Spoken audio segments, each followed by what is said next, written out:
Today I am going to make some panades. I'm going to use the canned salmon. I already took it out the can and I just used my fork to get it squashed down a little so that it will be the perfect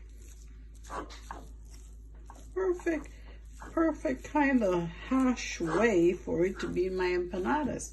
I'm going to add a little seasoning to this. I have a 1/4 teaspoon of salt, so I want to add a little flavor. I also have my herb mix that I usually put in my food, and I'm going to add that too. And I'm going to warm this up. Just for a little bit I don't want it to be too wet. And so it's kind of to take out some of that extra moisture, as well as to cook it up with a little spice in it. You know, I need to have a little spice in my food. Not too much, but I need it to be tasty. No one wants to eat panades that's just bland, right? You know, I remember as a little girl, I always love Saturdays, because on Saturdays that would be when we would eat our panadas and our garnaches.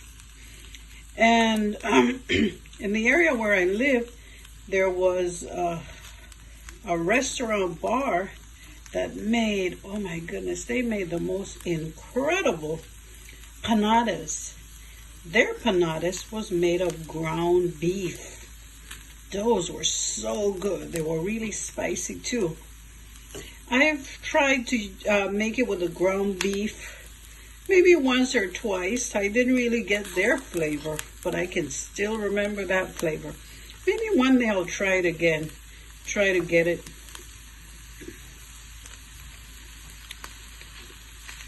This is good. It has enough salt. I didn't need to put too much salt to give it that flavor. Not too spicy either, but it tastes good to me. And let the moisture get out a little bit more so that when I put it in the corn, it won't affect the masa. And the masa is the corn dough, okay? So this will be my filling. I think I want a little bit more spice into it, and I'll do that. All right. So I'm just letting that dry out a little bit. Now I'm ready to work on the dough, or the masa. Masa is a corn dough. This is a food color. It's one of the spices I use. We call it Ricardo. I think I've mentioned this to you before. This is what we use to give our food a little color. So what I will have to do now is I need to give my masa, or my dough, some color. So this is what I'm doing. And I didn't try to make it too liquid, because I don't want my dough to get too soft. I also need to add a little salt to this dough. I'm going to add a teaspoon of salt. I have to mix it in.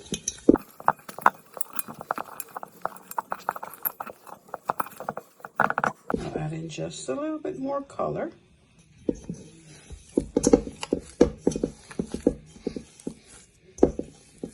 You can also make empanadas out of any fish that you would like. I had so much canned fish to prepare for this time where I would be in quarantine. So I'm using a can of the salmon that I had, a canned salmon. But you can use tuna. You can even use the whole fish, steam it, and then debone it, and do it like a little hash, and then you can use that. You can also use beans. Make it a vegetarian meal. Use beans. You can cook the beans and fry it up. You don't want it too moist. because that will affect the texture of your dough. But you would fry the beans, and then we'll follow what I'm doing here for the masa. And you would also do the rest of what I'm going to show you, because I have to make a sauce. All right, I make an onion sauce that I use, or that we use when we make panades. You know, different cultures have different type of panades or empanadas. You know, they have the one that's made out of flour, and also meat is added into that. And those are baked. I believe they're baked. These ones are for deep fried. Okay. My dough is very consistent. It's not too soft. What I'll do next is I'll make little balls. So I'll make the entire dough into little balls, and those will be the empanadas. All right, so we continue doing this, and then we'll get to the next step. I have already made the dough into little balls. I have approximately 20 of them, and I think I had about 2 pounds of masa. Okay, 2 pounds of the corn dough. So we will go to the next step. I will be making the sauce that I use for empanadas. Okay, now we get to the next part. In this part of the video, I am going to show you how I make my sauce for the panades. So in here I have 1 large onion. I'm putting it in my food processor. This is always easy for me. I usually tell you whatever I do, I try to make it very easy. I remember the days of taking the onions and doing it by hand and crying over onions. I don't do that anymore. My crying days are over when it comes to these onions. I might cry for something else, but trust me, I barely do cry. That might not be a good thing. Anyway, let's get on with this story. So I have some vinegar in here because I'm going to use that in my sauce. I also have salt. This is a teaspoon of salt. I might not use all of it, but I need it. Again, I need salt for flavor, for taste. You know, salt is the best flavor. Sometimes you can make something, and if you leave out the salt, it just ruins the whole taste. And I'm not saying a lot of salt. I'm just saying that, you know, you need a little bit for flavoring. I want to show you these jars. These jars are the jars I use. They're all recycled jars. Last time when I did my escabeche video, someone was asking me about, where did I buy that jalapeno that came in that glass jar? I said, oh no, this is the jalapeno from the can. But what I do is when I buy candles, and I have found candles in really great jars that I can reuse. So as much as I can, I reuse them. This is another jar. Isn't that pretty? This is another jar that I bought a candle in. I burnt the candle, I washed it out, took off the label, and usually when I'm making sauce, this is what I put my sauce in, my recycled jars. And these are very beautiful jars. Like, why would I need to go and buy this? You know, so look around and see what are some of the things that you can recycle and reuse. There's so many things that we can do, because this is time for us to start looking and trying to conserve and trying to do our best to help the environment. And that's a way to do that. All right, enough of the preaching. Let me get back to the sauce. So I'm going to put on the top. And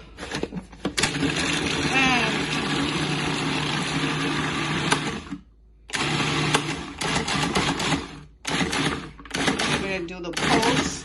Pulse is better because I don't want it. Okay, I still have some chunks in there. It's looking good. All right, I'll do the pulse.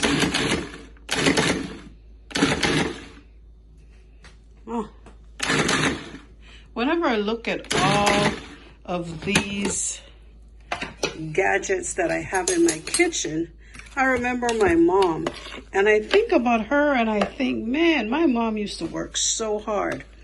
If these things were around when she was alive, she sure would have enjoyed using them. It would have made her life so much easier.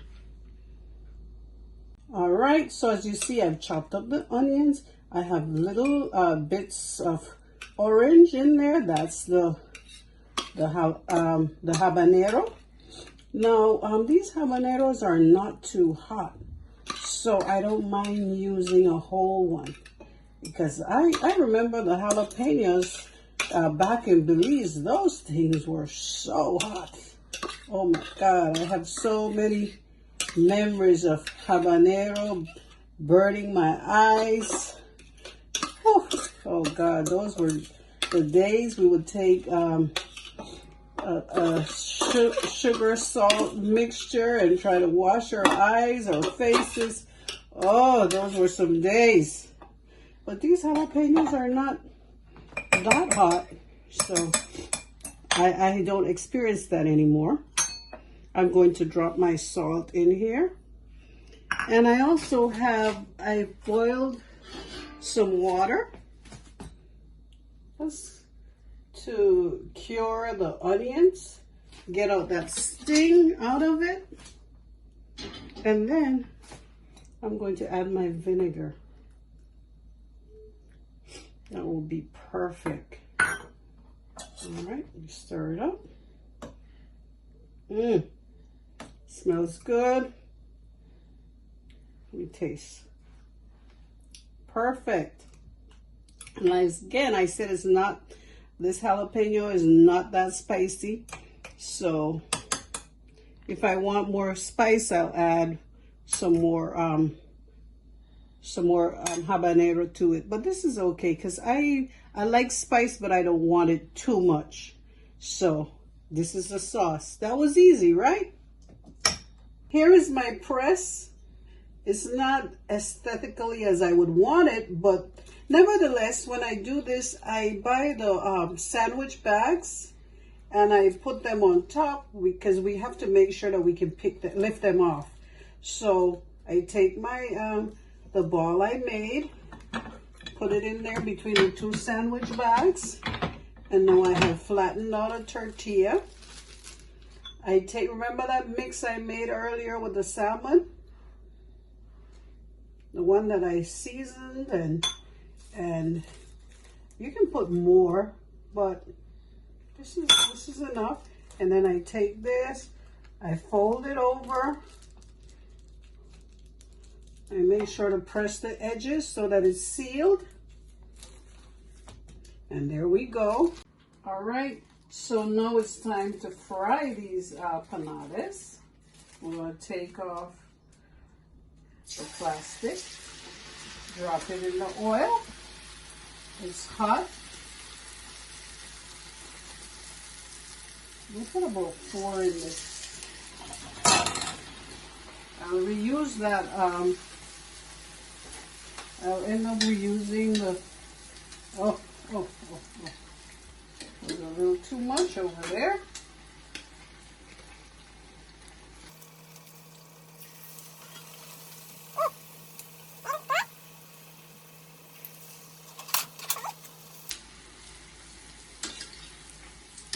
You want to try and keep them separated.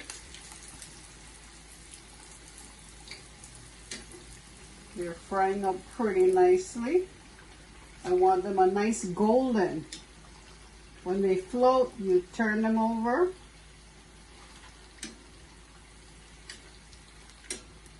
I don't want to end up with soggy panades, so I'll drain them off before I serve them. Take these out.